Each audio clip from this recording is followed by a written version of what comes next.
Hi, I'm Dr. curefaqs, the founder and chief medical officer for the Cure Center for Chronic Disease in Springfield, Illinois. And I'm going to just talk a little bit about what atherosclerosis really is. It's the number one reason why you would suffer a premature disability or death from stroke or heart attack. It's safe to assume that if you're over the age of 35, you probably have at least some element of atherosclerosis in your arteries. It's that common. In fact, the approach that I'm taking now to this, looking for this condition, is to assume that we're all guilty till proven innocent, and that our efforts to use ultrasound to detect the disease is really more in line with let's confirm it, or let's get you some reassurance if you're the rare case that doesn't have it. But it develops as an inflammatory process in the wall of the artery. Pictures that show it as chewing gum building up inside the lumen of the artery are misrepresentations. And the analogy that I use commonly is that it's like having acne.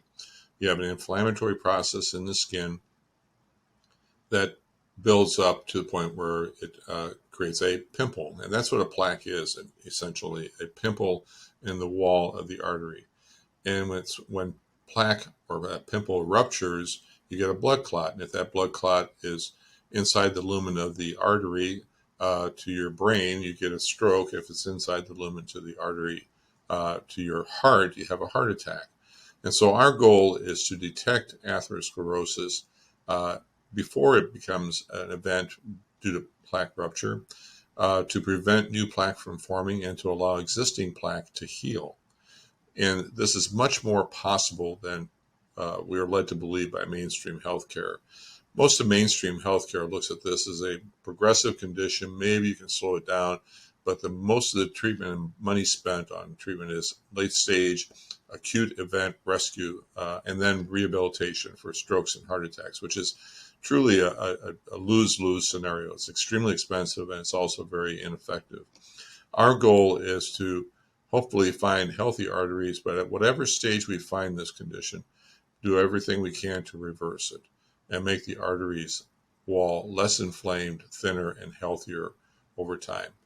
How do we do that? Once we detect it, we investigate for a lot more potential root causes than are typically covered by mainstream healthcare, including our oral health issues, more advanced lipid testing, inflammatory marker testing, vitamin D deficiency, homocysteine, just to name a few, so that we go deeper into the various root causes. And that's how it's been possible for the last 10 years to have over 1,000 patients managed in our program and not a single zero heart attacks or strokes. So I hope that you'll give us a chance to help you. Go to www.thecurecenter.life/discovery-call. That's thecurecenter.life/discovery-call, and register for a discovery call to learn more about how we can help you.